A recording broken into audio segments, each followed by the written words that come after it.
মৰাপাত লৈছোঁ। মৰাপাতখিনি মই নিজে খেতি কৰা হয় বাৰীত। চাউলখিনি মই আধা ঘণ্টামান তিয়াই লৈছোঁ। এতিয়া পানীখিনি যাবৰ কাৰণে অলপ এনেকৈ মেলি থৈছোঁ শুকাবৰ কাৰণে।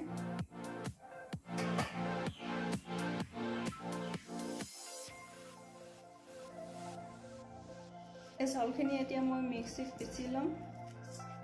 চাউলখিনি মই এনেদৰে গুড়ি কৰি লৈছোঁ। অলপমান চালনীটো চাই লৈছোঁ যাতে ইয়াত গোটা চাউলখিনি ৰৈ নাযায়। ইয়াত মই এতিয়া এড কৰিম নিমখ 1 চামুচ দিছোঁ আৰু হালধি 1 চামুচ দিছোঁ। আপোনালোকে সোৱাদ অনুযায়ী নিমখ দিব। এইখিনি ভালদৰে মিক্স কৰি ল'ম।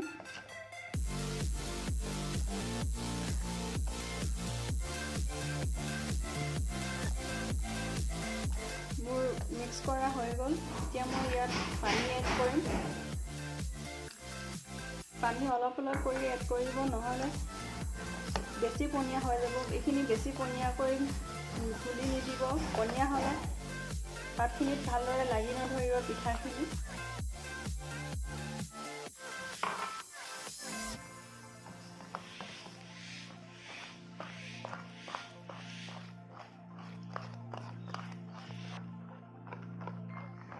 এয়া চাওক, এনেদৰে ডাঠ কৰিব, পাতল কৰি নিদিব।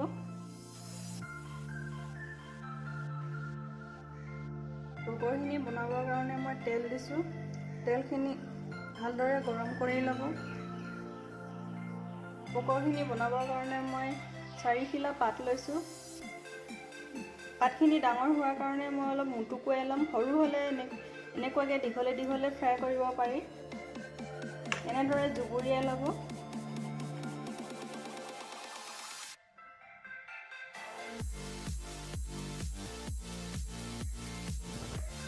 তেলখিনি গৰম হৈ গ'ল। এতিয়া মই জুবুৰিয়াই থোৱা মৰাপাতখিনি দি দিম।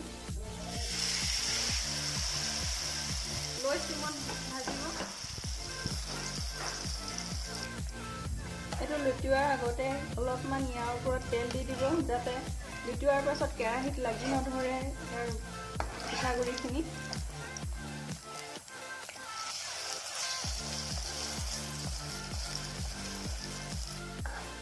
এইটো মোৰ ভজা হৈ গ'ল, চব ৰঙচুৱা পৰিছে। এতিয়া মই এইটো ইয়াৰ পৰা উলিয়াই দিম।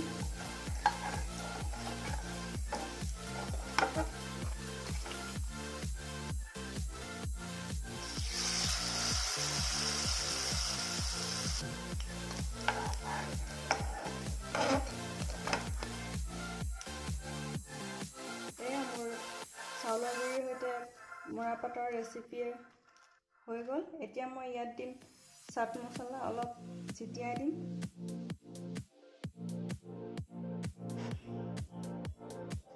এয়া মোৰ ৰেচিপিটো ৰেডি হৈ গ'ল। আপোনালোকে খাই চাবচোন এদিন এনেদৰে বনাই।